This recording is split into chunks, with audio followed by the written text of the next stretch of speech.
que vamos a ver este es el contenido de la clase. Vamos a ver comportamiento a flexión en vigas, teoría básica para el diseño de las vigas, el proceso de diseño según la NSR y vamos a ver un ejemplo de aplicación. Si tienen alguna duda, ¿sí? Sería bueno que abren el micrófono y me preguntan porque si no, no tendría yo manera de saber que tienen alguna duda con lo que yo estoy comentando. Entonces, iniciemos.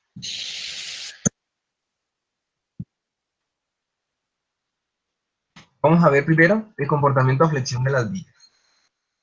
Entonces, hasta ahora lo que habíamos visto era todo de compresión, ¿sí? Donde las cargas son transversales, donde las cargas son axiales al elemento, y no habíamos visto nada de cargas transversales. Entonces, para la flexión primero tenemos que definir eso. Entonces, la flexión como tal es el efecto que se genera en un elemento estructural al estar sometido a cargas transversales. O sea, como lo pueden ser cargas distribuidas o puntuales, pero siempre transversales. Pueden ser perpendiculares al elemento o en diagonal, igual son transversales y genera efectos de flexión, ¿sí? Entonces, ¿cómo funciona esto de la flexión? Se generan unos esfuerzos.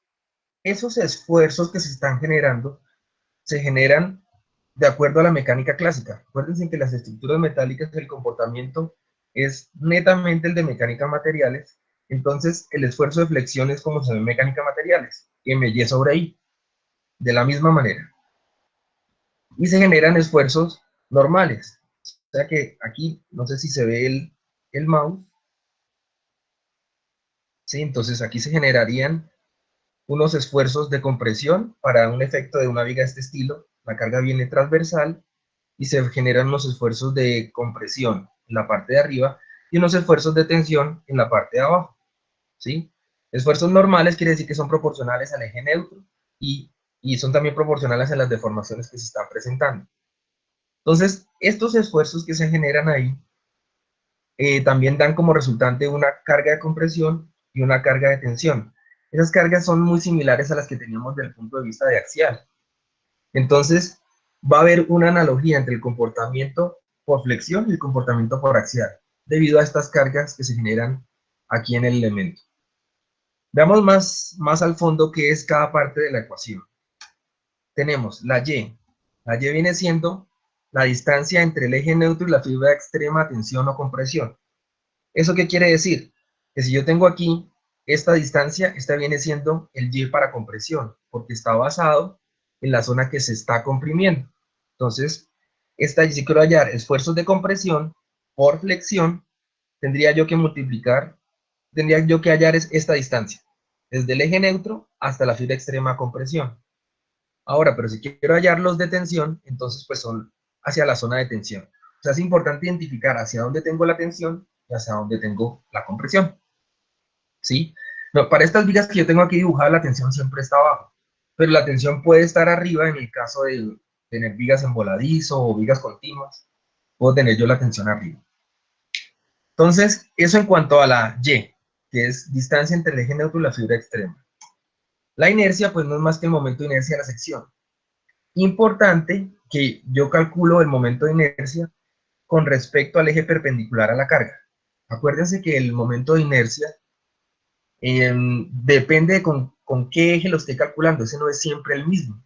Entonces yo tengo que calcular momento de inercia centroidal con un eje perpendicular a la carga. O sea que si la carga es esta que yo tengo aquí dibujada, que es transversal en ese sentido, es perpendicular aquí al eje X, por lo tanto, carga en Y perpendicular a X, el momento de inercia que me sirve es el momento de inercia en X. Si yo tuviera la carga en X, me serviría el momento de inercia en sentido Y. Entonces, perpendicular a la carga, importantísimo. Entonces, este es el panorama, digamos que correspondiente a la mecánica clásica. Entonces, entremos un poco más al comportamiento de las vigas como tal por flexión. Vamos a pintar un panorama completo de la viga metálica. Miramos una viga simplemente apoyada, esta es vista longitudinal de la viga, ¿sí? Vamos a mirar qué le pasa en la sección transversal. Ahí tengo dibujada una sección transversal en I, marcada donde va el eje neutro, y vamos a hacer aquí al lado, en esa línea vertical, un diagrama de esfuerzos de tensión y compresión. Y también vamos a ver el comportamiento del acero en su curva esfuerzo de formación unitaria. Tenemos esfuerzos y deformación unitaria. Entonces vamos a colocarle unas cargas colocadas ahí en el centro de la luz de la viga y vamos a mirar qué efecto trae en la viga. Entonces los efectos los vamos a mirar en varias partes. Efectos en la zona superior de la viga, efectos como una parte intermedia entre la superior y el eje neutro, y el eje neutro como tal, a ver qué le estaría sucediendo. Entonces vamos a ir llenando este panorama. Entonces empecemos. Primero, vamos a colocarle una carga pequeña. Al colocar esa carga pequeña, se me van a generar unos esfuerzos normales por tensión o compresión, como los habíamos explicado antes, en la viga, ¿sí? Esos esfuerzos están lejos de estar en el FY, entonces son de tensión o de compresión, pero son menores al FY. Lo que quiere decir que en la curva esfuerzo de formación, esos puntos rojitos van a estar lejos del FY. Entonces, como verán aquí, este punto viene siendo este mismo punto, de la zona más externa de la viga, y está lejos del FY. ¿Sí? Ahí estaría el esfuerzo en este punto, y el FY pues queda donde empieza a cambiar de la parte elástica a la parte plástica. Entonces, ¿dónde estaría el puntito azul? El punto azul pues tiene un esfuerzo todavía menor, y por lo tanto en la gráfica pues tiene un esfuerzo menor.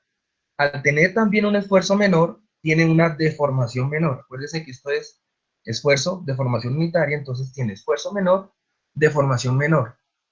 Y nos faltaría mirar con respecto al eje neutro. Pues como sabemos, el esfuerzo normal en el eje neutro es cero, por lo tanto no se muestra nada más.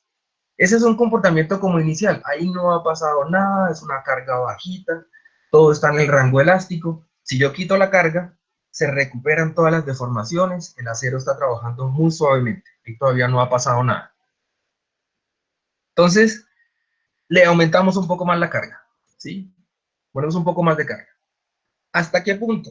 Al punto en que los esfuerzos que se me estén generando en la viga sean iguales al FY en su zona superior. O sea que yo tendría que la superficie, como una especie de capa minúscula en la superficie del acero, está en fluencia, ¿sí? O sea que esos famosísimos puntos rojos están fluyendo, que se encuentran en ese esfuerzo máximo, pero ahí se puede notar en el diagrama de esfuerzos, en este diagrama se puede notar claramente que a pesar de que aquí voy a tener esta zona plastificada, ¿sí? El punto azul está totalmente elástico, porque va a tener un esfuerzo que viene siendo menor. Si este está en el FY y el otro está en un esfuerzo menor, o sea que en la curva de esfuerzo de formación viene estando por debajo del otro, ¿sí? Entonces, aunque aumentan las deformaciones, tenemos mayores deformaciones, vamos a tener un esfuerzo menor, ¿sí? Y todavía sigue trabajando en el rango elástico. De hecho, el eje neutro, pues seguimos considerándolo en cero como debe ser, y este comportamiento es el que llamamos comportamiento en el rango elástico. Este comportamiento en el rango elástico eh, es el que trae normalmente cuando hacíamos diseño por esfuerzos admisibles, se trabaja mucho en el rango elástico, pero no es lo que nosotros queremos. Nosotros vamos a trabajar por resistencia última, entonces vamos a considerar una situación de carga mucho mayor a esta. Para eso, pues, más carga, entonces, ¿sí? Le colocamos más carga. En este momento, ¿qué es lo que sucede con los esfuerzos? ¿Sí? Empiezan a darse una situación aquí como si estuviera constante. ¿Por qué constante? Porque yo no estoy superando nunca FY. ¿A qué se refiere eso? Que los famosísimos puntos rojos siguen estando en FY, pero ahora avanza en su deformación. ¿Sí? Si lo ven aquí, antes estaba en este punto, donde tenía una deformación, y ahora tiene una deformación mucho mayor. O sea, empieza a fluir, empieza a tener un estado de fluencia que hace que la superficie no sea la única que esté plastificada, ¿sí? Sino que ya yo tenga aquí en el FY un elemento, algo que está más plastificado. O sea, que entre el punto rojo y el punto azul yo voy a tener que esta zona está completamente plastificada, ¿sí? Esto es, punto azul en la zona de fluencia, el punto rojo ya está fluyendo, ya tiene unas deformaciones permanentes, pero el azul no. O sea que dentro del mismo elemento tengo una zona que está elástica y una zona que está plástica. O sea, esa zona está plastificada, lo que está entre el rojo y el azul, todo eso está plastificado. pero la otra zona no, la otra zona se comporta elásticamente. Entonces, voy a tener esta zona de influencia y la zona que estaba en blanco está en zona elástica. ¿Cómo se refleja eso en la sección transversal? Bueno, el eje neutro sigue mostrando que está en cero. En la vista longitudinal, eso me genera una iniciación de rótula plástica. Entonces, ¿cómo es eso? La parte que está plastificada es un acero que es blandito. Acuérdense que la zona que está plástica quiere decir que para muy poca aumento de carga, yo tengo grandes deformaciones. Entonces, en esta zona que se ve aquí como negrita, eso tiene altísima deformación, es como una especie de plastilina. Y de hecho es caliente. Esta rótula plástica se calienta al acero, o acumula energía. Pero la zona elástica no.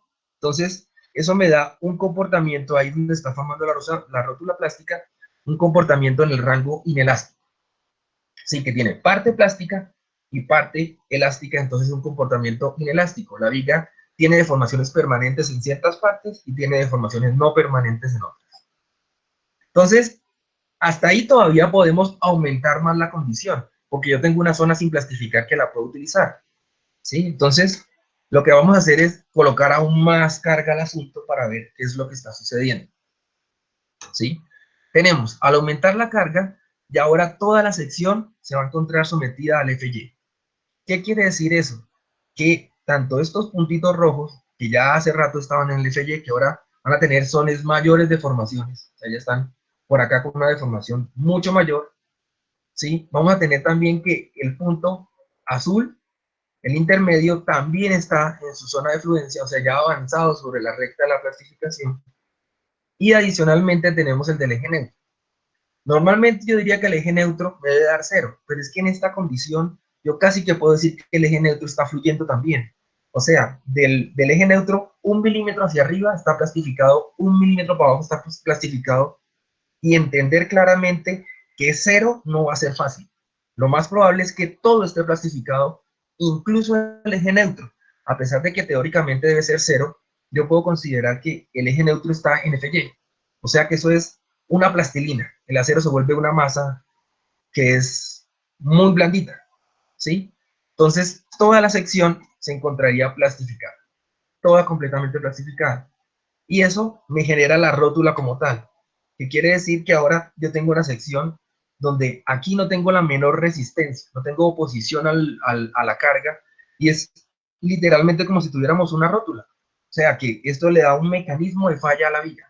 O sea, una viga que llega hasta la plastificación puede fallar, como puede que no. Para este ejemplo, la viga simplemente apoyada, que yo tengo aquí dibujado, esta rótula es una falla, porque definitivamente al colocar esa rótula en la mitad, la viga se va para abajo.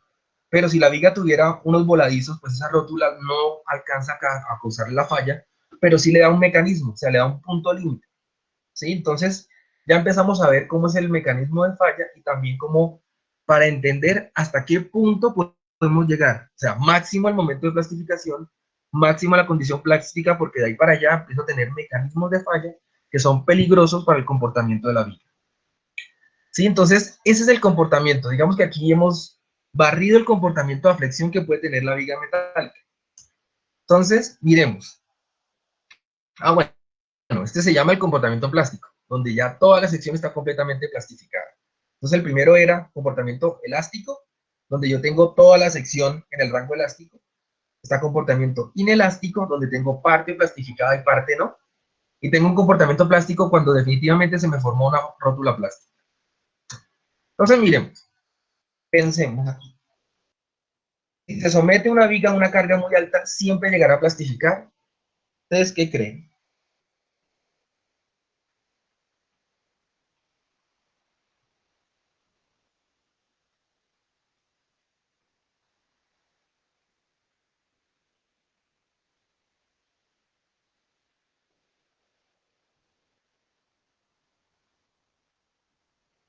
Cuéntenme, ¿alguien que sepa la respuesta?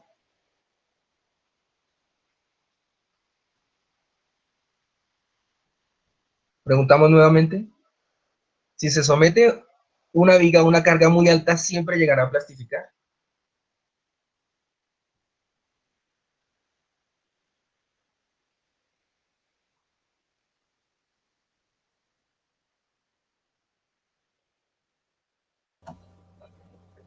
Profe, pues yo creo que depende. ¿Depende de qué? Digamos, si la carga es menor a la resistencia, o digamos la resistencia de la viga es mayor a la carga que se le está imprimiendo, pues no llegaría a la zona plástica. O sea, le está dando un valor, como yo lo dibujé, que entre más carga, más cercano a la plastificación. Entonces, según usted, eso sí es posible, que yo le aumento la carga hasta que plastifique. O sea, ¿será que de verdad todas las vigas tienen esa posibilidad? Yo cojo una viga de 15 metros de largo y le coloco carga hasta donde plastifique. ¿Eso será posible?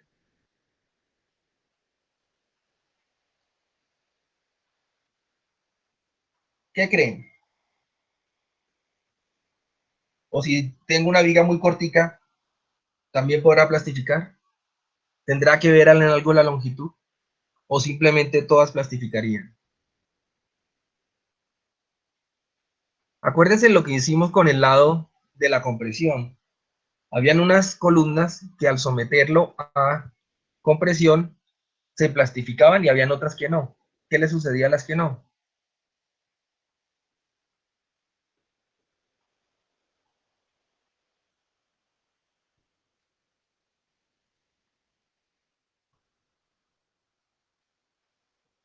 Nada. Ahí fallarían directamente, ¿no? ¿Cuáles? ¿Las largas o las cortitas?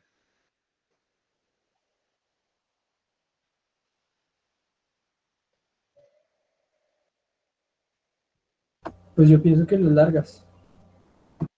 ¿Y fallarían por plastificación? Bueno, esa es la pregunta. O sea, tengan muy presente hacia dónde estamos enfocando. Eh, no sé si la falta de participación es porque no está el tema claro o por alguna razón de que la pregunta es muy complicada, debe ser.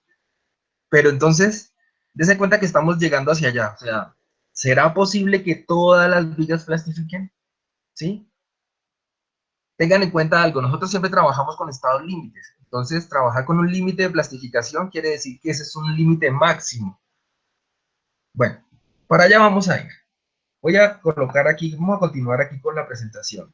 Y seguramente con el siguiente, aquí ahora que avancemos con la presentación, se va a entender un poco más a qué es lo que quiero llegar con esto, si todas las vigas son capaces de plastificar o no. Entonces, miremos aquí. Esta sería la teoría básica del diseño de las vigas. O sea, esta es la parte, digamos, teórica para entender cómo funciona el diseño. El diseño como tal no es más que seguir los pasos que trae la NSR, que realmente es muy sencillo, pero entonces es entender por qué se utilizan esas fórmulas.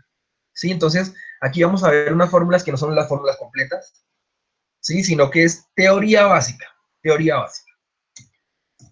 Veamos ahora una definición importante. Esta definición es la de longitud libre de pandeo. ¿A qué se refiere la longitud libre de pandeo? Es la máxima longitud no soportada. Máxima longitud no soportada. Esto es, si yo tengo una viga simplemente apoyada como la del dibujito y la someto a flexión, ella se trata de pandear lateralmente. O sea que si yo trato de flexionarla, ella sale en su plano. No se pandea sobre su propio plano, sino que sale. A diferencia de una viga de concreto. Las vigas de concreto sí se deforman en su propio plano, porque son robustas. Al ser robustas no tienen la posibilidad de tirarse de lado, ¿sí? Las metálicas es como si yo tratara de coger una hoja de papel y tratar de colocarle flexión. Ella sale de su plano inmediatamente, porque no tiene una resistencia lateral. Entonces lo que yo hago es colocarle unas riostras que se colocan ahí como está mostrado en el patín superior, y esa evita que la viga se pandee lateral y por lo tanto la longitud libre de pandeo viene siendo desde la riostra hasta el apoyo. O sea que esa máxima longitud no soportada es una longitud entre riostras, o sea, entre elementos que me permitan que se pueda producir ese movimiento. Veamos un pequeño ejemplito. Aquí tenemos un entrepiso. Este entrepiso, pues, tiene vigas, viga principal, viga intermedia y viguetas. Tiene de todo. Si miramos esta viga tiene una longitud de 7 metros. ¿Cuál sería aquí la longitud libre de pandeo? Entonces, yo tengo que entre este punto y este punto, este elemento puede pandear. Ya aquí en este punto no pandea, pues porque esta viga que está aquí no se lo permite. Por lo tanto, mi longitud libre de pandeo viene siendo desde aquí hasta acá, o sea, Profe, 3.5 metros, profe, no se ¿sí? ve el cursor del mouse. El cursor no se ve en ninguna No, parte. no, señor. Ah, carambas. Déjame ver si yo puedo configurar para que se vea el cursor.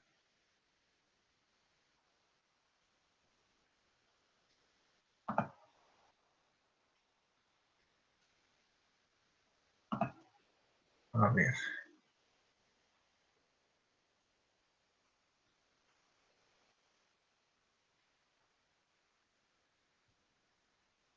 Mm,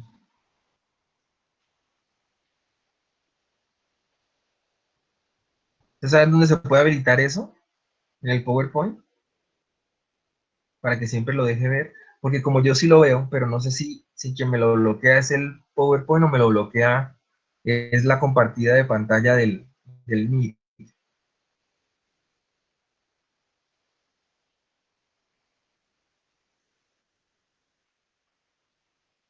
Bueno, creo que en el PowerPoint no me da esa posibilidad.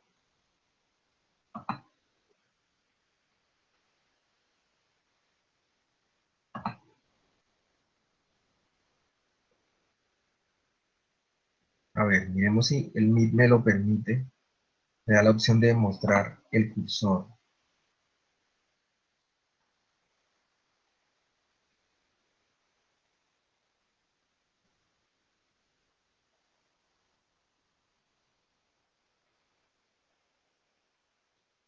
Bueno, pues no veo dónde se coloca eso.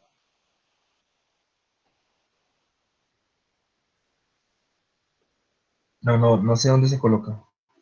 Bueno, voy a tratar de hacerme entender sin señalar, porque pues yo, o sea que yo todo lo que he señalado ha quedado en el limbo.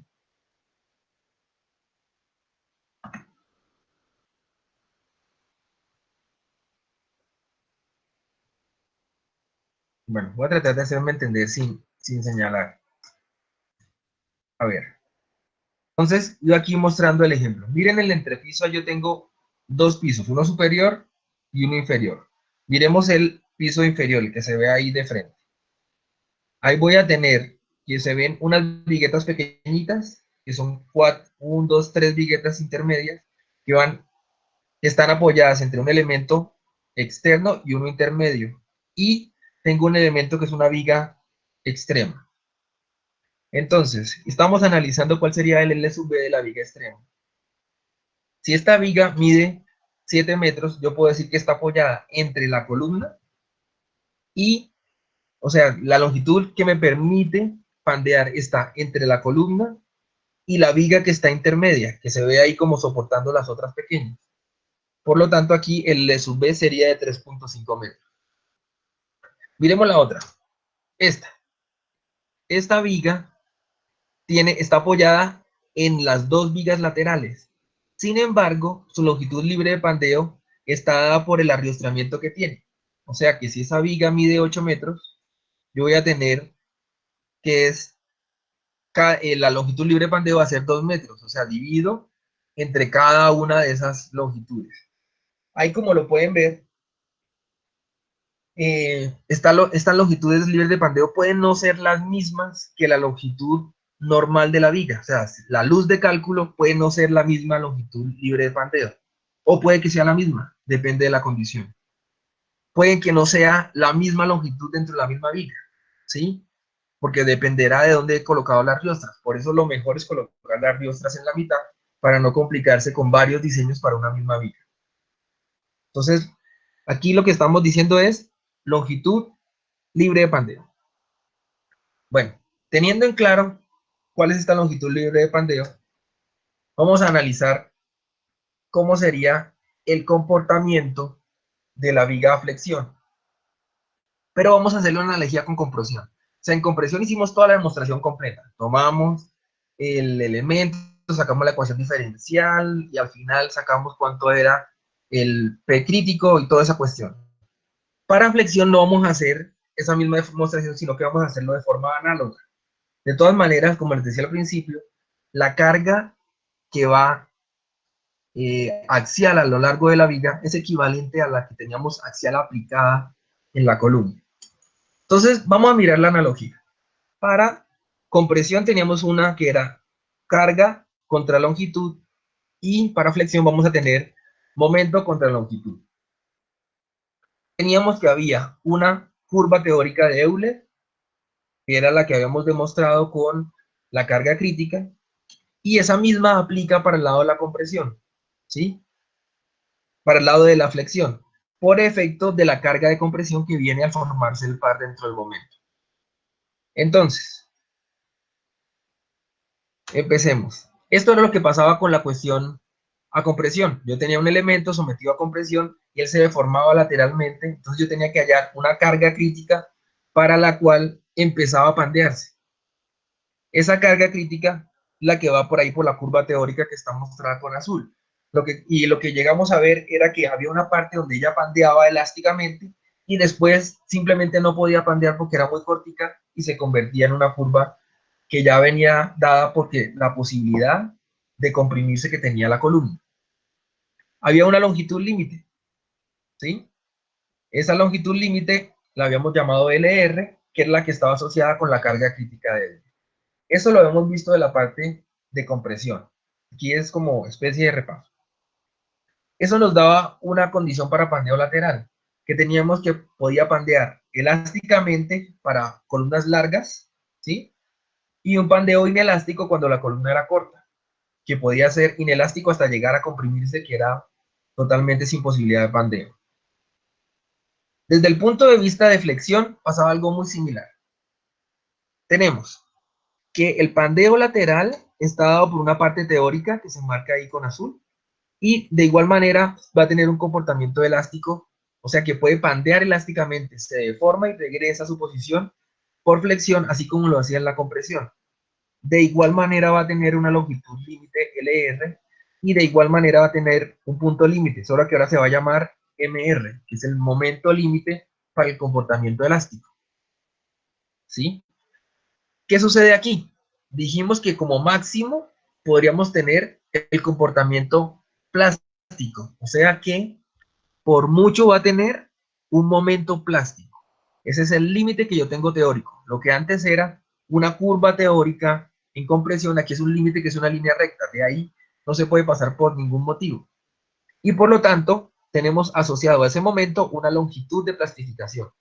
O sea, que para ciertas longitudes la viga puede plastificar y para otras no. Por eso estamos contestando la pregunta que les hacía ahorita.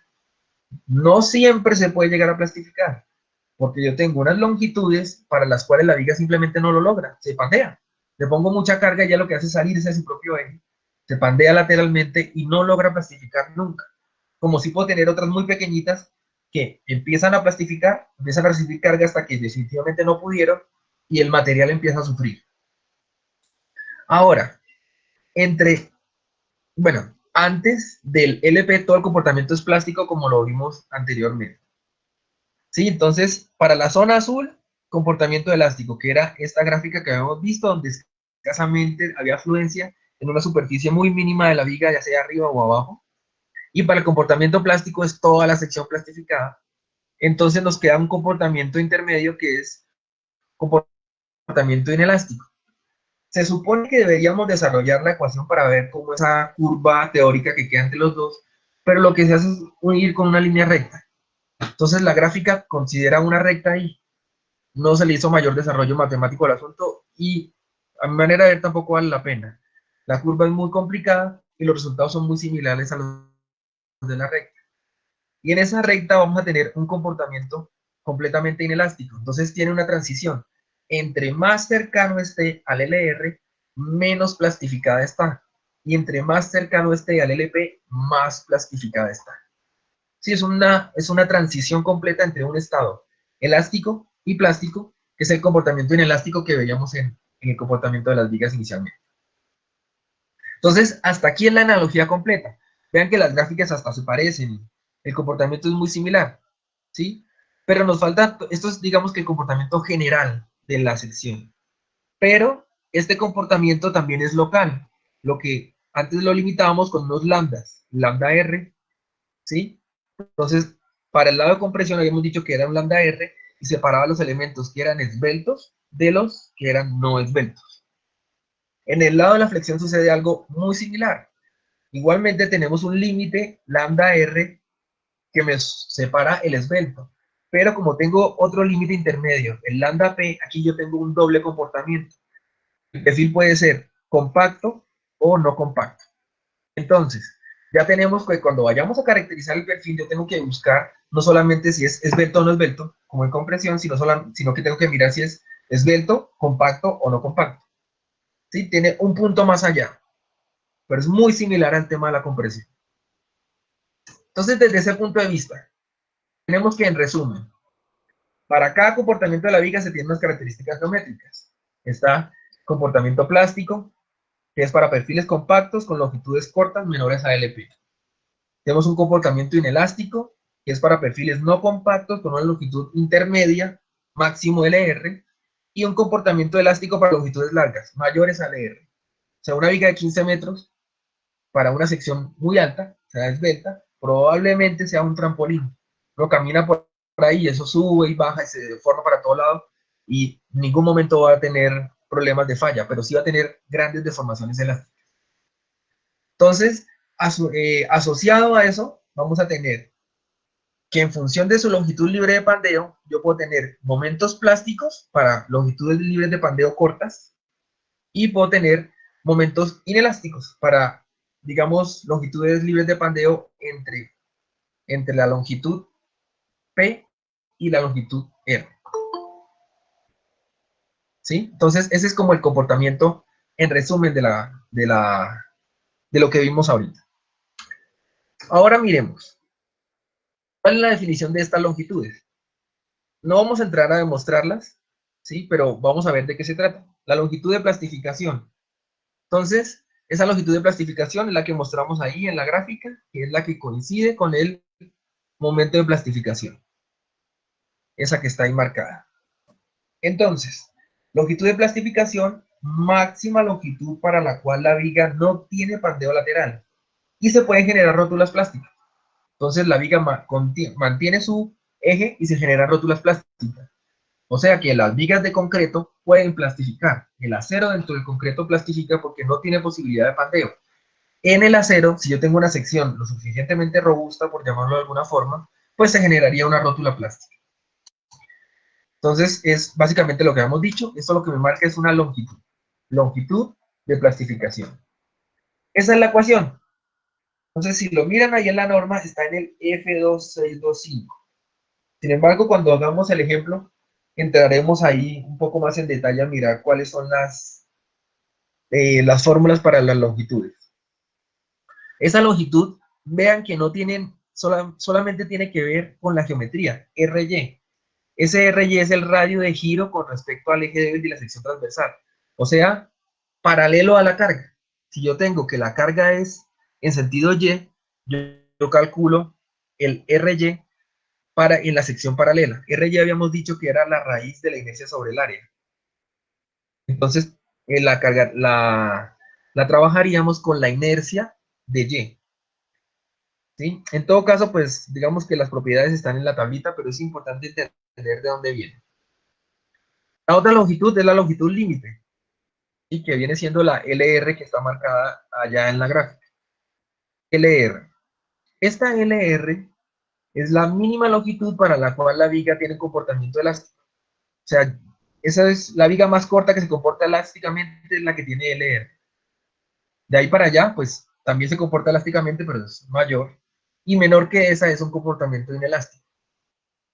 Digamos que la definición también la puedo poner como la máxima longitud para la cual la viga tiene un comportamiento inelástico. Sí, es un juego de palabras. Esta es la ecuación.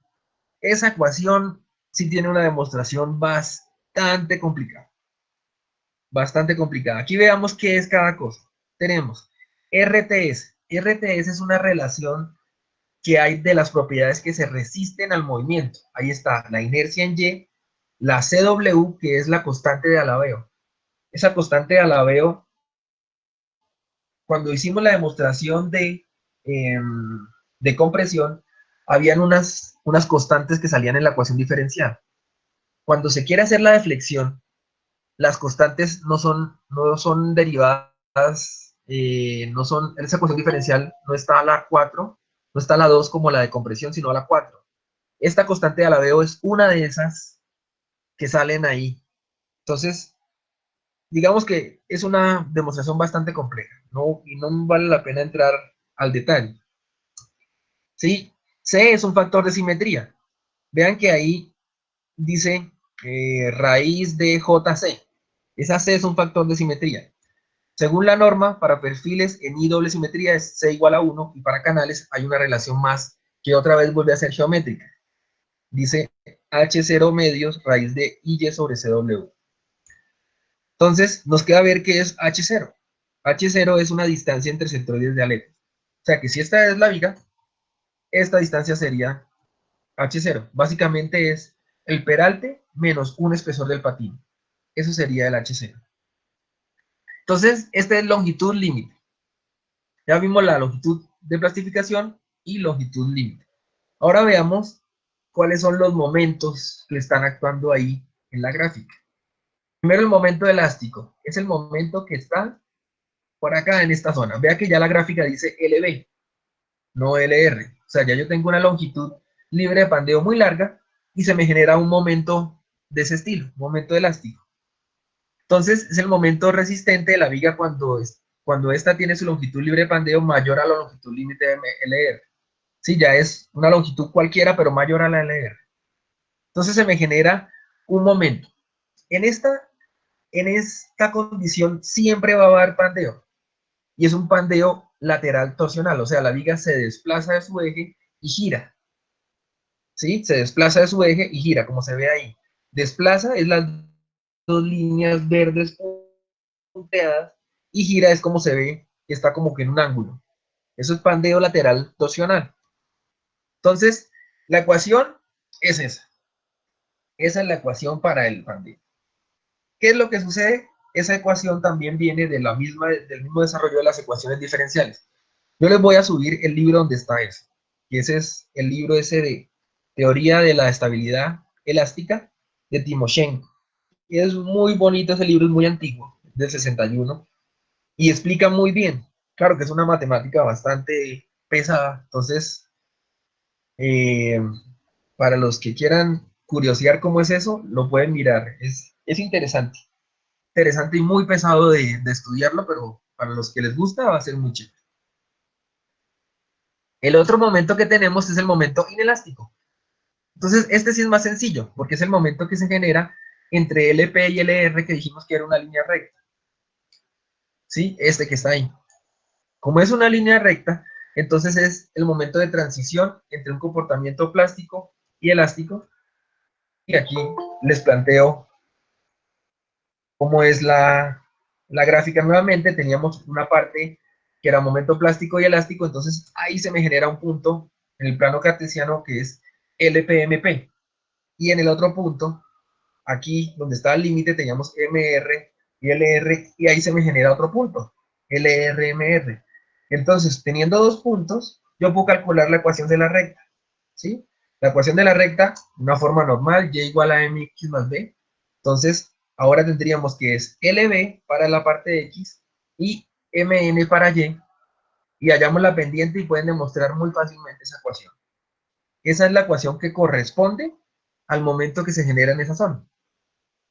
Entonces, eso sí no tiene misterio, hallan la pendiente y reemplazan en la gráfica, después hallan el punto de corte y con eso pueden seguir mirando cómo es que funciona el tema de los momentos.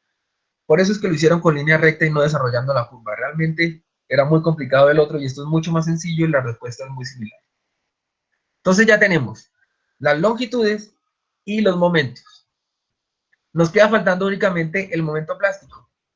Ese momento plástico vamos a mirarlo más a fondo. O sea, en este sí vamos a entrar a entender cómo funciona la sección. Es el momento máximo que tenemos aquí. No puede haber más de un momento plástico. Entonces, vamos a ver cómo se calcularía. De la mecánica clásica podemos definir este esfuerzo, que fue el primerito que vimos. Momento por Y sobre I en X. ¿Sí? Y aquí podemos sacar este momento, que es esfuerzo por I sobre Y. Este es un momento totalmente en el rango elástico. ¿Sí? Como está totalmente en el rango elástico, lo que vamos a tener aquí es que vamos a definir un módulo sección elástico. Ese módulo sección elástico es algo que tiene que ver con la geometría del perfil, ¿sí? Pero se opone al esfuerzo o me aumenta el momento. Eso es, que se oponga al esfuerzo, o sea, esfuerzo igual a m sobre el momento, sobre el módulo sección elástico. Véanlo arriba, si yo reemplazo y sobre ix sobre y en la ecuación de esfuerzo, pues me vendría dando ese mismo valor, o en caso del momento, pues vendría siendo esfuerzo por ese x, que es lo mismo, reemplazarlo en la ecuación de arriba. Hasta ahí estamos definiendo un comportamiento elástico. Si yo lo llevo más allá a la parte plástica, ¿sí?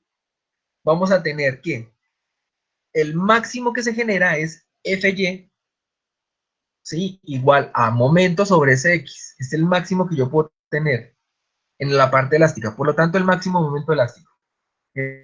Eso sería Fy por Sx. Cuando lo pasamos a la parte plástica, pues ya yo no voy a utilizar un Sx, que es un módulo sección elástico, sino un Zx, un módulo sección plástico, ¿sí? Ese módulo sección plástico también debe depender de las propiedades geométricas del perfil. Y vamos a aprender cómo se calcularía. Entonces, la forma es esta. Si yo tengo aquí la viga, yo genero esfuerzos plásticos, por lo tanto tengo una carga de compresión y una carga de tensión, ¿sí? Esta distancia entre los dos vamos a llamarla A. Como verán, esa A viene siendo una distancia entre los centroides del área a compresión y el área a tensión.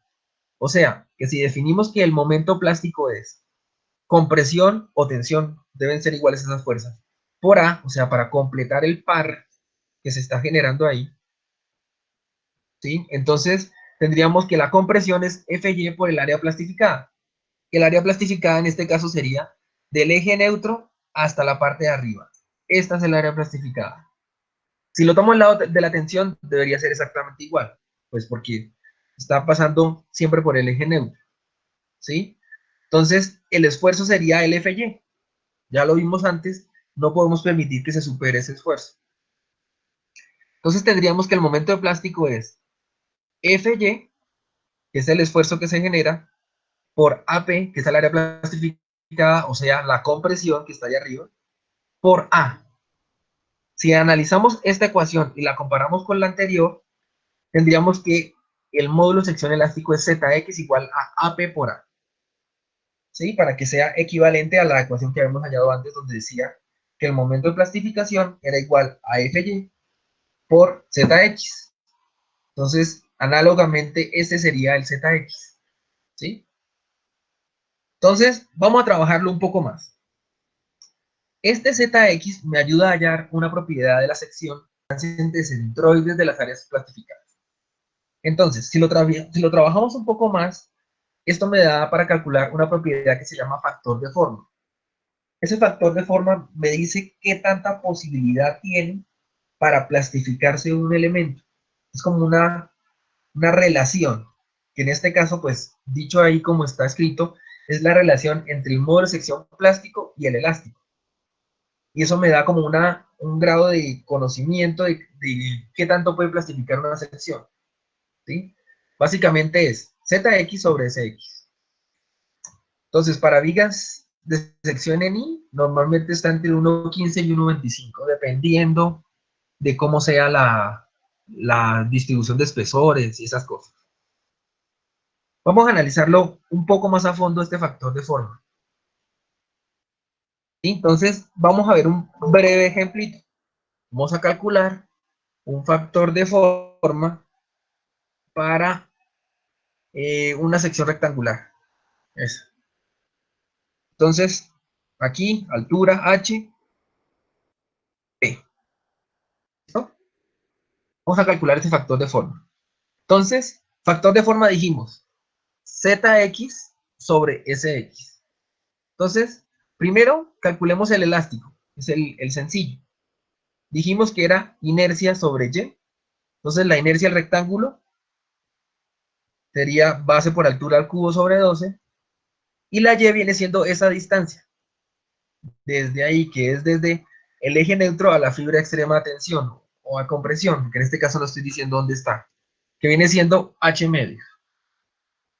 Entonces, utilizamos que el SX es la inercia sobre el Y. O sea, yo puedo colocarlo sobre o multiplicado por la fracción invertida y es lo mismo. O sea que ahí cancelaríamos los que están al cubo, dividimos el 12 entre 2 y ese sería el módulo de sección elástico. BH cuadrado sobre 6. Ahora vamos a hacer lo mismo con el plástico. Entonces el plástico dijimos que era los que se generaban los esfuerzos plásticos. Teníamos que aquí era FY, tenemos una carga de compresión localizada en el centroide del área y una carga de tensión localizada en el centroide de la otra área. O sea que el área plastificada es esa que se muestra ahí, que viene siendo B por H, ¿sí? Esta sería el área plastificada, que es B por H sobre 2. Y ahora el A. Entonces, aquí ya habíamos dicho, Z es igual a P por A. El A viene siendo la distancia entre esas dos cargas. Como están localizadas en el centroide, quiere decir que esta distancia A viene siendo H medios. O sea, por encima de la carga de compresión hay H cuartos y por debajo de la tensión hay otro H cuartos. Es H medios.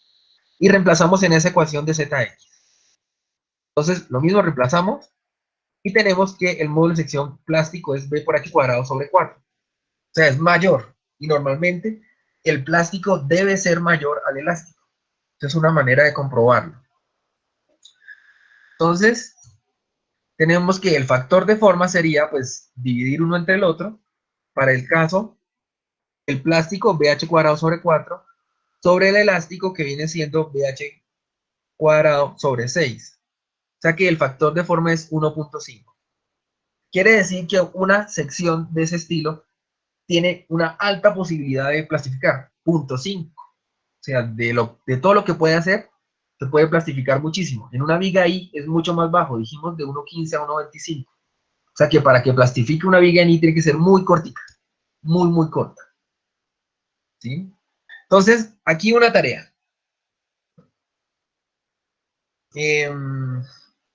Vamos a tomar una sección en I, ¿sí? Y encuentren una expresión en función de su geometría, o sea, peralte, TW, TF y BF, ¿sí? Y calculan el módulo sección elástico, el módulo sección plástico y el factor de forma. Básicamente, ¿qué es?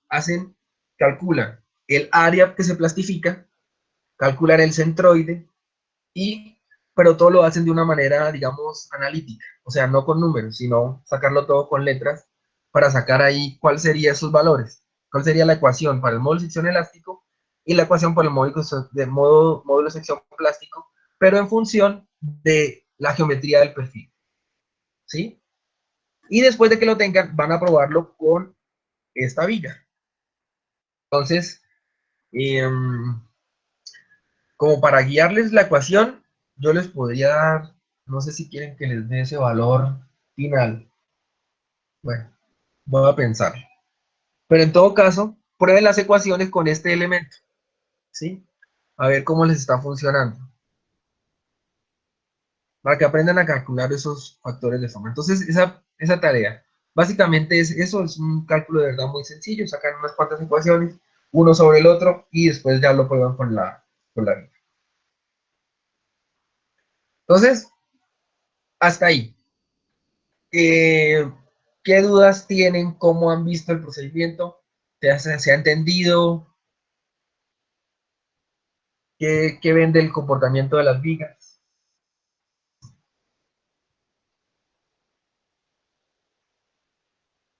¿Todo claro? Ahí podríamos avanzar ya.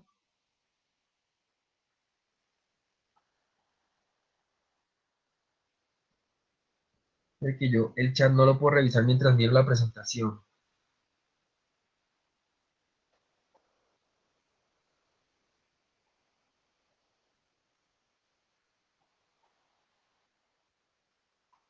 Bueno, entonces, eh, si no hay dudas, entonces avanzamos, ¿no?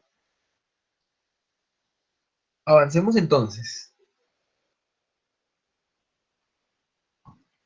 Ahora, miremos cómo es el diseño según la NSR10.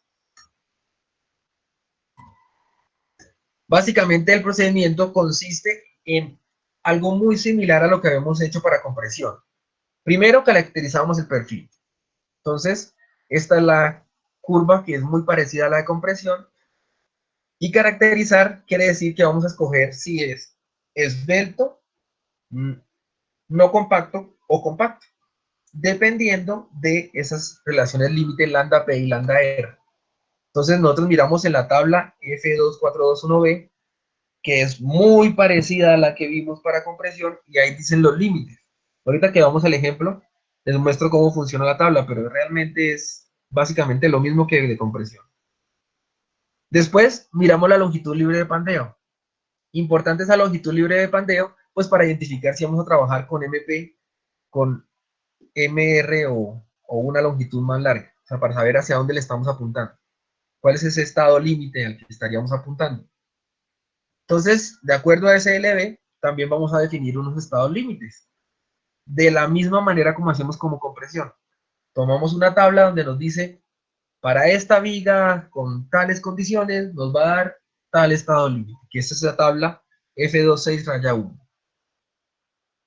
Entonces, después de eso, calculamos un valor que se llama CB.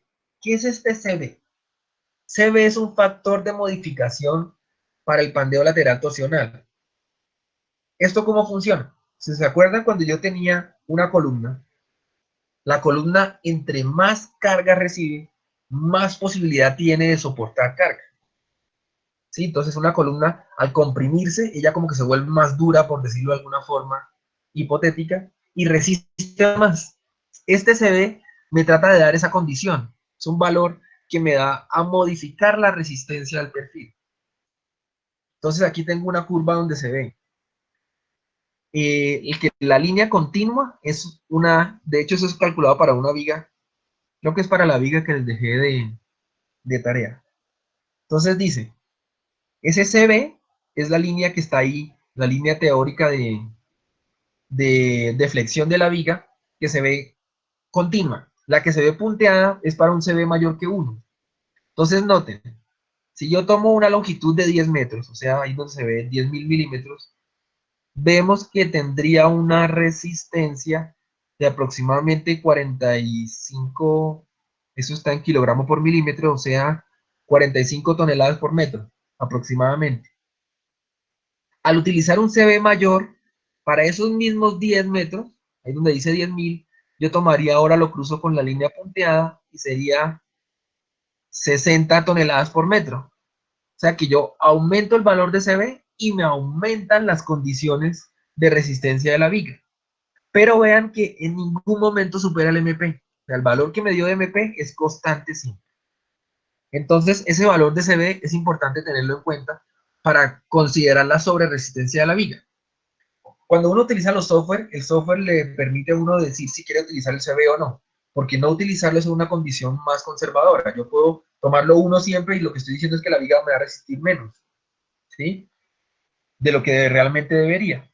Y digamos que hay diseñadores que lo hacen, que ignoran el valor de CB. Pero es mejor utilizarlo, pues, para que las estructuras nos den más livianas, ¿sí? Resiste más, pesa menos. Entonces, esa es la ecuación para SB, es una relación de momentos, básicamente, y tiene un factor RM. El factor RM es un parámetro de monosimetría. O sea, lo que me está diciendo es si la sección es simétrica o doblemente simétrica. Vean que es menor o igual a 3. O sea, si nos va a dar una tremenda relación de CB, 4 por allá, pues ya eso sí es muy poco conservador y es muy difícil que se dé la condición y puede estar del rango inseguro. Entonces lo limitan hasta 3. Es el valor de CB. Lo siguiente, calculamos momento resistente. La norma no está basada en momentos, está basada en esfuerzos. Entonces las ecuaciones que vimos antes se ven similares, pero no exactas, ¿sí? Entonces, ese momento resistente es de acuerdo al estado límite que yo esté mirando. Entonces, si yo veo que voy a estar antes del LP, pues voy a tener momentos MP. Antes del LR y mayores al LP, pues van a ser momentos nominales de ese estilo y así. Pero como lo verá más adelante, está basado más en esfuerzos que en momentos, ¿sí? Y después de eso calculamos un índice de sobreesfuerzo, que eso sí es de la misma manera. Momento último sobre momento nominal y debe ser menor que 1, así como lo hicimos para compresión, donde decíamos que la carga última era sobre la phi-PN, era menor que 1. Entonces, MU, el momento del análisis, o sea que ese saldrá de resolver el pórtico, de solucionar la viga, de otras cosas. Y el momento nominal es el que nos da este procedimiento. ¿Listo? Entonces, ese es el procedimiento. Caracterizamos, calculamos EB, después límites, longitudes libres de pandeo y terminamos por calcular el índice de sobreesfuerzo. Y ahí estaría pues el ejemplo. Este es un ejemplo muy sencillo, como siempre los ejemplos son nivel suave y los que les voy a dejar de tarea son un poquito más fuertes, pues como para que puedan ir más allá. Miremos, este es un ejemplo sencillito. Tenemos una viga simplemente apoyada con dos cargas puntuales. Tenemos carga puntual de 15 kilonewton, ¿sí? Localizadas a L tercios de la viga. Ese es el problema. Vamos a empezar a solucionarlo y pues si algo no está muy claro, pues me van diciendo. Entonces, antes de empezar con el cálculo, como este es caso de la vida real, lo principal es asumir una sección. Como siempre hemos dicho aquí en metálicas, primero se asume, se revisa si cumple, si no cumple, vuelve y se asume, y así. Entonces vamos a tomar un parámetro como para poder asumir. Vamos a ver cómo sería el peralte. L sobre 20 puede ser una buena relación. Entonces vamos a tomarla, que eso serían 450 milímetros, más o menos 18 pulgadas. Vamos a probar una 18 por 71. En acero a 36, que sabemos que no es un acero estructural, pero como por hacer el ejemplo, vamos a hacerlo de esta forma. Entonces, primer paso, vamos a caracterizarlo. Para eso, tomamos las propiedades del perfil. Eso es de la misma, de la tablita esa de Excel que yo les pasé. De hecho, esa imagen está sacada de ahí y pues ahí están todos los valores que salen ahí de la tabla. Esos valores están en pulgadas. Y también miramos las propiedades del tipo de acero. Entonces, FY 253 y E de 200 gigapascales o 200.000 megapascales. Vamos a calcular esta constante, que es raíz de E sobre FY. Varias veces durante el cálculo nos vamos a encontrar con ese factor, raíz de E sobre FY. Entonces, para no estar siempre haciendo raíz de E sobre FY, vamos a tomar ese valor, 28.12. Cada vez que no lo encontremos, pues ya va a ser, eso es como por agilizar el cálculo. ¿Sí? Entonces, miremos segundo paso. Ahora sí vamos a caracterizar. Entonces, esa es la tabla que encuentran en la norma.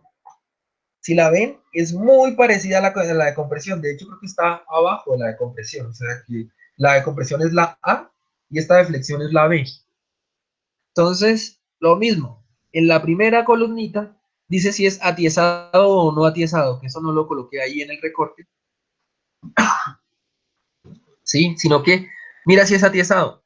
Entonces, atiesado, cuando está soportado en dos puntos, ese elemento es atiesado. O sea, las almas de las vigas en I. O en este caso el alma del perlín. Y no atiesado, pues cuando tiene solamente soporte en un solo lado. Este es no atiesado. Primero, aquí, este pedazo que recorté dice para aletas, o sea que vamos a trabajar con el no atiesado. Entonces, miren aquí, tenemos los límites. Límite, que es el límite para compacto y no compacto, que es el lambda P, y el límite para no compacto y esbelto, que es el lambda R. O sea, como si lo estaban allí, ahí les puse la gráfica nuevamente, para mirar en qué parte estaría trabajando el perfil. Y pues en estas dos tiene una descripción. En la que se ve al principio está describiéndolo con palabras y en el ejemplo está describiéndolo con el dibujo. El dibujo es muy diciente, igual que el de compresión, y con solo ver el dibujo podemos ir avanzando. No es necesario leérselo. ¿Sí? Entonces, empecemos a caracterizar. Para el patín vamos a utilizar caso 10, que es el que tengo ahí recortado. Aquí están las propiedades para ir mirando las propiedades. Entonces tenemos lambda, B sobre T, como dice ahí, relación ancho-espesor, B sobre T. Entonces quedaría 472. Ahí está todo trabajado, todo en pulgadas, no hay ningún problema porque es adimensional. Y calculamos el lambda P, 0.38 por la constante que ya hemos calculado antes, 10.69. Entonces, calculamos el lambda R, que es 1 por la constante, 28.12. Y verificamos en qué parte está. Para este caso es menor que el lambda B, por lo tanto el perfil es compacto. Entonces tenemos que es de patín compacto. ¿Sí? Ese mismo procedimiento lo repetimos para el alma. Entonces, tomo aquí el pedacito de la tabla que ya está para elementos atiesados, como el alma. ¿Sí? Entonces, vean, dice que es H sobre TW. Esa distancia que aparece ahí en la gráfica como T, si la ven que está, es como una distancia como libre, que es parecida a la que dice allá en la norma. Dice H sobre TW, donde H es esa distancia como libre después del radio, que la tabla la llama T. Esa T no es realmente la que nos sirve, sino que debemos tomar, si miramos aquí, de las propiedades, dice que lambda es H sobre TW, pero esa H es D menos KDES.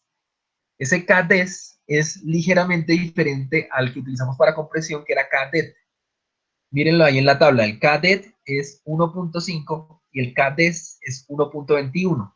La T está calculada con el KDET. Esas son cosas que tiene el diseño y cosas que tienen los perfiles americanos. Si hubiéramos tomado una IP, la IP no tiene ese KDET ni KDES. O sea, simplemente es por fuera del radio y se acaba el problema.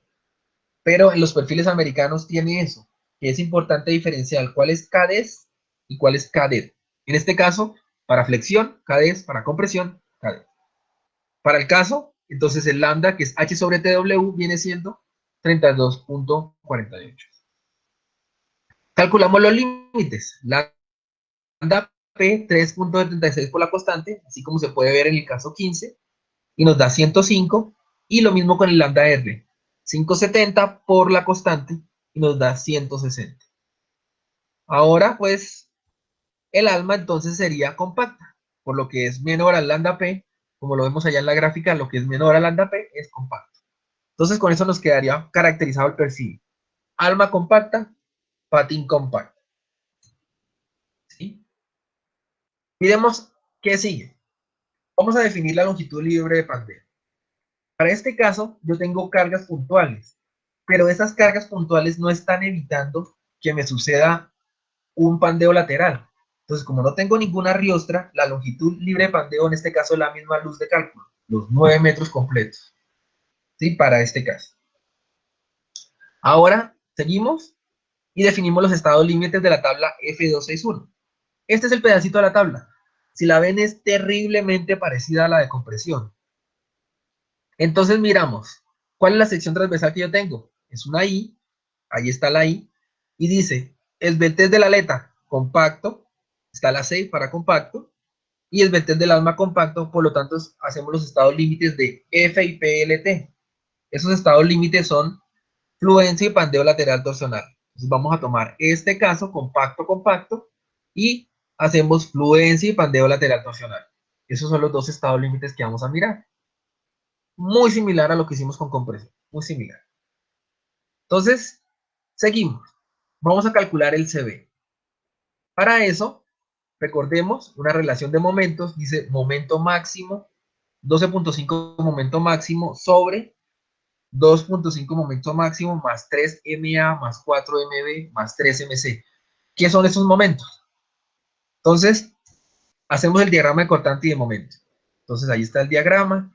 En este caso pues es sencillísimo, simétrico, las reacciones son las mismas cargas, que está simétrico, y ahí está el diagrama de cortante y de momento. ¿Sí? Vamos a hacerle un zoom al diagrama a la parte del momento. Entonces, el M máximo, para este caso, 45 kN por metro. Simplemente el máximo que se me presenta. El MA es el momento que se genera a L cuartos. Como esta viga es simétrica, pues el MA va a ser muy parecido al MC. Ya miraremos eso. Entonces el MA es el momento que se me genera a L cuartos. Para este caso, 33.75. ¿De dónde sacamos ese valor? Del diagrama de momento. Yo puedo sacar ese momento ahí con la ecuación de la recta, o puedo calcular el área de cortante, el área que se me está generando a 2.25, o sea, 2.25 por 15 me tiene que dar los mismos 33.75. En fin, hay maneras. Puedo hacerle un corte a la viga y hallar el cortante interno, todas las formas que quiera. ¿Sí? Después dice MB. MB es el momento generado a L medios. Para este caso, MB es igual al momento máximo. No siempre es así. Si yo tengo una viga donde el momento máximo no está justo en la mitad, pues me van a dar diferentes los valores. Y el otro, pues es el MC, que como les decía, esta viga es simétrica, entonces me da exactamente lo mismo. ¿Sí? Este MC viene siendo 33.75. ¿Sí? Y RM es 1 para perfiles de doble simetría. Eso lo encuentran ahí en la norma, en la parte donde dice CB, allá abajito dice cuál es el RM para perfiles de doble simetría, que es este, que es 1. Por lo tanto, pues este sería el cálculo del valor de CB, y eso nos daría 1.14. Entonces, ya tenemos el cálculo de CB. Aquí seguimos. Sexto paso, entonces, vamos a hallar el momento nominal, o sea, lo que resiste esa viga. Para eso, miramos los estados límites. Primero, el estado límite de fluencia. Muy importante. Este procedimiento que yo les voy a mostrar es solo para este caso. Me llega a cambiar algo en la viga y me va a cambiar el procedimiento. Entonces es importante que aprendan cómo hacer para continuar, con cada estado límite. ¿Sí? Entonces yo tengo unos estados límites diferentes, aprender a seguir los pasos de la norma. O sea, este ejemplo es este ejemplo. ¿Sí? No creo que sea para todos, no les va a servir. Entonces lo que vamos a seguir son los pasos que están en la norma. Calculamos el LP. Entonces, mucho cuidado con las unidades, porque yo en este ejemplo tengo las propiedades del perfil, las tengo en pulgadas, y voy a calcular los resultados en milímetros. ¿Sí?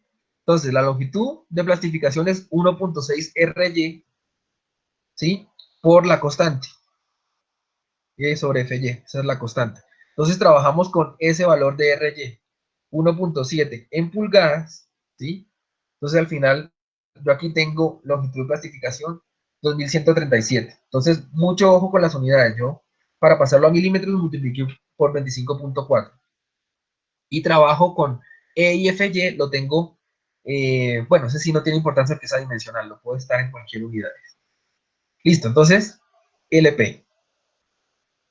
¿Sí? Ahora calculamos LR. LR era esa ecuación gigante que les mostré, donde tiene ese valor de SX, ahí está mostrado en la tabla, es 127. El otro valor que necesitamos es RTS. Vea que la tabla me presenta el RTS, pero si yo no lo conociera, tendría que utilizar la ecuación que les mostré. Raíz de IY por CW sobre lo que era. ¿Sí? El valor de J también está en la tabla, y ese normalmente está en las tablas, ese sí no, o sea, ese no es un plus como regala aquí.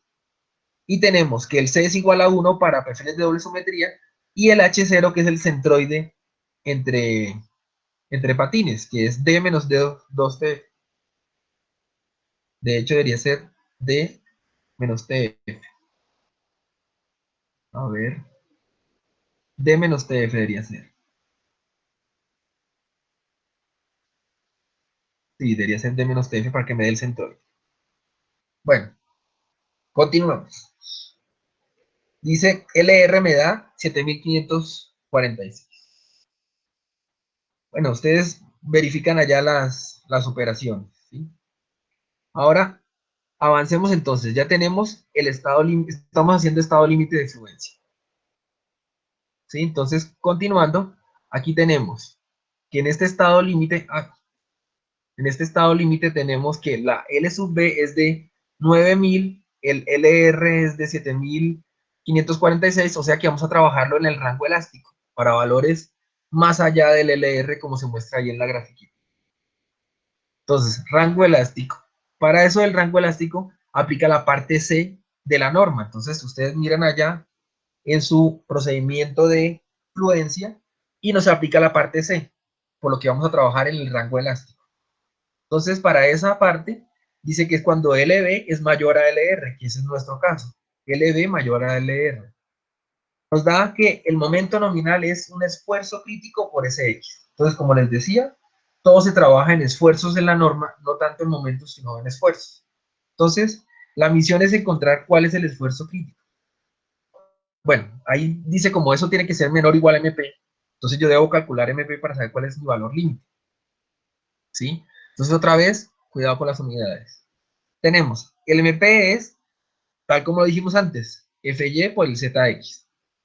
Ese ZX está en la tabla, que en este caso es 146 pulgadas cúbicas. ¿Sí? Entonces, cuando no lo conozcan, pues lo pueden hallar así con el procedimiento que les dije, pero está en la tabla. Entonces, MP media 837.4 kilómetros por metro. Lo verifican con el FY de 253 calculado antes y con este ZX. Ojo con las unidades. Este sería el valor de MP. Entonces, el esfuerzo crítico. Entonces, sacado de la norma es esta ecuación. Esa ecuación es muy parecida a la que habíamos encontrado, que les dije que estaba en el libro de Timoshenko para el comportamiento elástico. Muy parecida, pero como esta está a nivel de esfuerzos, pues está ligeramente diferente. Pero básicamente, con lo que está en el libro de Timoshenko se puede hallar también esta ecuación. Entonces, CB es igual a 1,14, H0, que lo habíamos calculado antes, el centroide entre las dos, y ¿qué otros valores necesitaríamos? El RTS, que ahí está marcado, necesitaríamos la J, y necesitamos el SX, y yo creo que con eso ya tenemos el esfuerzo crítico. Dice 161.89 megapascales. O sea que, si hubiera estado a nivel de momento de plastificación, el esfuerzo del acero es el FY, 253. Pero como está en una zona donde el comportamiento es elástico, el esfuerzo es mucho menor, 162 casi. ¿Sí? Baja el esfuerzo, resiste menos la sección por el efecto de ser más larga. ¿Sí? Que sería este esfuerzo. Ahora calculamos el MN, que viene siendo FCR por SX. Entonces tomamos el SX y lo multiplicamos, o sea, tal como dice en la parte C. Este sería el momento nominal. El momento resistente, entonces, tomamos el menor entre el momento nominal y el MP para cumplir con lo que dice la parte C. Y el phi de 0.9 que está en F261. Ahí lo pueden encontrar en la norma y dice que el phi que se utiliza es de 0.9. Por lo tanto, ese sería el momento que resiste la sección. 303.25. ¿Sí? Entonces, por último, calculamos el índice de sobreesfuerzo. Momento último sobre MN. El momento último, pues, es el máximo aplicado para cargas últimas. 45, que lo calculamos antes. Sobre los 303 nos da 0.15. ¿Sí? Y conclusión, pues entonces la sección nos está cumpliendo. Entonces, ese sería el diseño para este caso. Puede ser diferente para otros casos. Es más, pensemos ciertas cosas. ¿Cuál sería la carga máxima PU que puede cargar esa viga? ¿Sí? Entonces, si yo veo que, que la viga pues está funcionando a un nivel de 0.15, pues como que aguanta más carga. Entonces, ¿cuál sería la última? Piense cómo podríamos encontrar ese valor. Otra pregunta. ¿Qué hay que hacer si no cumple el perfil? ¿Ustedes qué creen? ¿Qué podemos hacer?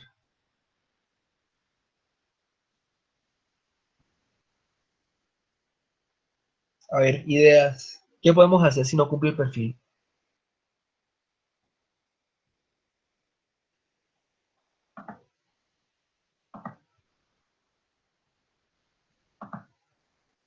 ¿No? ¿No hay ideas?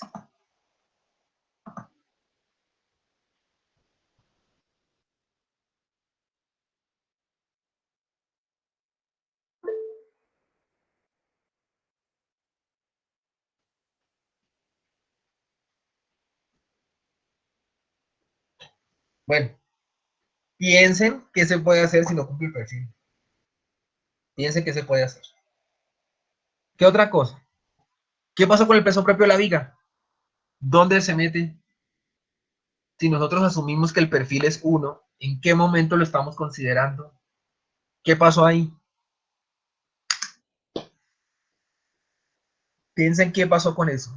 ¿Qué hay que hacer con ese peso propio de la viga? Y la otra es, ¿este diseño será óptimo? O sea, ustedes estarían tranquilos óptimamente. ¿Sí? ¿Es económico? Hay que pensar en esas cuestiones. De hecho, yo diría que la reflexión es muy a fondo. Para que tengan posibilidad de trabajar en eso, miren, envíenme un documentico con esos comentarios. Eh, ¿Cuál creen, cómo se podría calcular esa carga? ¿Qué pasa si no cumplen? O sea, ideas. Sí, algo muy, muy sencillo de qué creen que puede pasar con esas preguntas. Bueno, y ya para terminar entonces, ahí estaría la tarea. Es diseñar esas dos vigas, ¿sí? Importante, las X que están ahí con azul en el centro de la viga, bueno, dibujadas en la viga, son riostras. Entonces es para que tengan en cuenta eso para la hora de calcular la longitud libre de pantalla. Solamente es eso. Yo les doy cargas últimas, no es necesario mayorar. Y piensen en las preguntas anteriores para poder desarrollar estos dos problemas. Preguntas al respecto.